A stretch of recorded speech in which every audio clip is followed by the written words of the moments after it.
নমস্কার বন্ধুরা, আজকে পার্ট 2। আপনার শান্তপুর ডাকঘর থেকে শুরু করে মতিগঞ্জের মোড়ের দিকে যেতে হবে।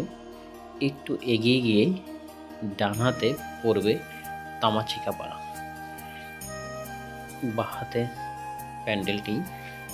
তামাচিকাপাড়ায় পুতুলের উপরে থিম তুলে দেওয়া হয়েছে, বিভিন্ন ডেকোরেশন থিম। আপনাদের যদি করার ইচ্ছে হয় সুন্দর সুন্দর থিম হবিবপুর প্যান্ডেলের, contact number Saraswati art caterers, contact করতে পারেন। তারপরে একটু পেরিয়ে গিয়ে তেলিপাড়ার একটু আগে, যেখানে অসাধারণ একটি ঠাকুর। তারপরে পেরিয়ে গিয়েই প্রেম মন্দির, বৃন্দাবনের প্রেম মন্দির করেছেন তেলিপাড়া। তেলিপাড়া দেখি আপনারা বাঁ হাতের রাস্তা। প্রেম মন্দিরটি যদিও এখনো কমপ্লিট হয়নি, কমপ্লিটের আগেই এসছি। তা লাইট, রাতের দিকে লাইট শো অনেক সুন্দরই দেখা যাবে লাইটিংয়ের। তারপরে আপনারা পাশ দিয়ে চলে যেতে পারবেন রামনগর পাড়া মাঠ, যেখানে পাবেন প্রকৃতির পাখি, গাছপালা সব হারিয়ে যাচ্ছে। সেইগুলো যেন হারিয়ে না যায় সেই সব তুলে ধরেছে, সত্যি অসাধারণ।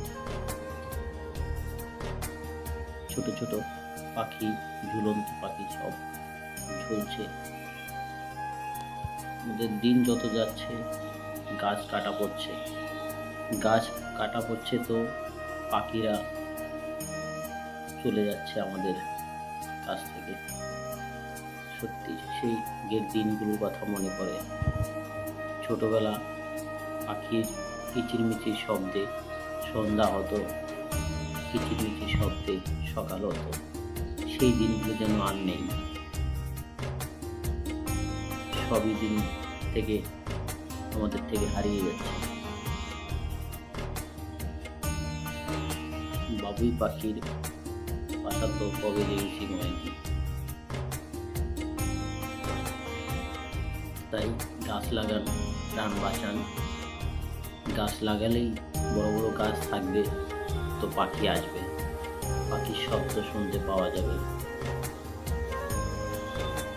নানান রকমের বাহারি কত পাখিরা আসে যায়। নারায়ণ ঠাকুর এবছর সুন্দর প্রতিমা,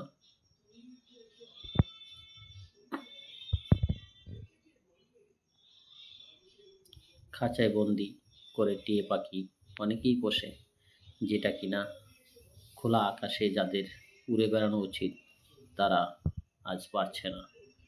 বন্দি খাঁচায় তারা বদ্ধ হয়ে পড়ে থাকছে। আমাদের ইশারায় তারা চলছে। সত্যি ভালো লেগেছে। Thank you.